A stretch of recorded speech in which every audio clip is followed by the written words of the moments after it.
Playoff football in the middle of December. What more can we ask for as Lions fans? We haven't had this exciting of football since 2016 in the middle of December. The season was all over. We're looking at mock drafts. We're looking at free agents we could sign. But guess what right now, man? I read an article the other day that the Lions are becoming an attractive place for free agents to want to come this year. An NFL Insider I read the article or something, I don't know, it was on Google the other day.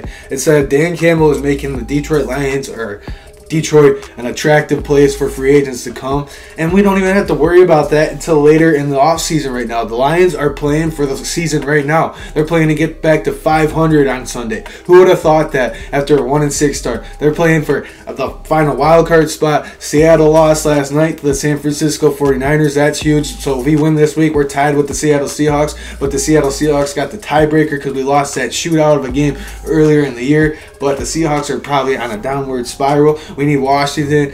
The Giants are playing this week. If we win, we get a game on one of those teams, and we have the tiebreaker between both of those teams. It's a huge week for Lions football, and I'm really excited to see where this Detroit Lions team stands after they had a 3-game homestand where they went 2-3. They're 2-0. They got a 2-game win streak on the road. Let's keep it rolling. It's Robert Saleh versus Dan Campbell. I wanted to hire Robert Saleh when we were hiring Dan Campbell, but Dan Campbell seems like to be the guy for Detroit. Robert Saleh seems like to be the guy for the New York Jets, and I want the Lions to prove me wrong that they finally did something right in the hiring process. Not saying Robert Saleh is a bad coach, but let's have the Lions roll into New York this week and go 2-0 in New York. We are the better football team. I think the Lions should win this game. The Jets have a hell of a defense, but anyways, let's dive into the intro real quick. One Pride, what's going on? It's your boy T, back at it again with another episode of Talking with T. Let's get into it. Let's get after it, man. On this channel, we talk about Detroit sports and we chase down the best version of ourselves. If that interests you, do me a favor and hit that like button and hit that subscribe button. It really helps the channel grow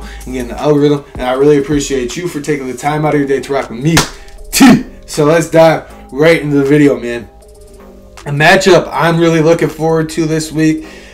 It's not like a huge matchup, but Hutchinson versus Sauce Gardner. They're both in the running for Defensive Rookie of the Year. Sauce Gardner's locking everybody up. He's turned himself into arguably cornerback 1 in the NFL. He's having that good of a year as a rookie. He's locking people up. I'm expecting him to probably be on Amon-Ra St. Brown or Jamison Williams. But either way, man, we got all types of ways to attack that defense. It's strength on strength. Our offensive line versus their defensive line. That's going to be I really believe that's where the battle's going to be won on Sunday. If our offensive line can beat up their defensive line, who is really good, we beat up a lot of defensive lines this year. We beat up the Minnesota Vikings defensive line last week when Penei Sewell was dominating Zadarius Smith. Logan Stenberg was throwing people down to the ground. Taylor Decker, Frank Ragnow, Jonah Jackson, they're all blocking their butts off. Let's keep it rolling this week against very stout defensive line for the New York Jets. Quinnen Williams, he's questionable right now with I think it's an ankle injury, but you expect these players to play. It's playoff football. It's the New York Jets' biggest game of the year. It's our biggest game of the year. Every game from here on out is the biggest game of the year, and we got to take it one game at a time if we want to touch the playoffs. We got to take it one game at a time, and the reason I think the Lions are better than the New York Jets is because the Jets' offense is so up and down. One week they're looking pretty good. The next week they're looking god-awful.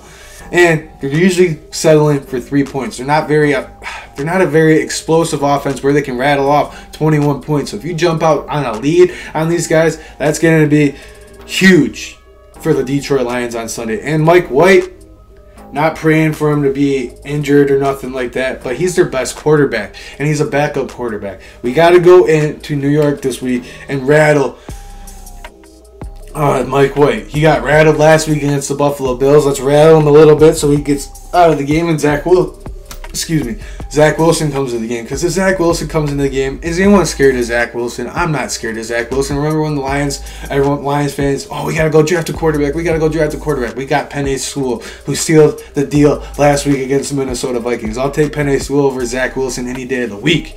But right now, it's a huge game. It's middle of December. The Lions are playing meaningful football games. Let's keep this season rolling.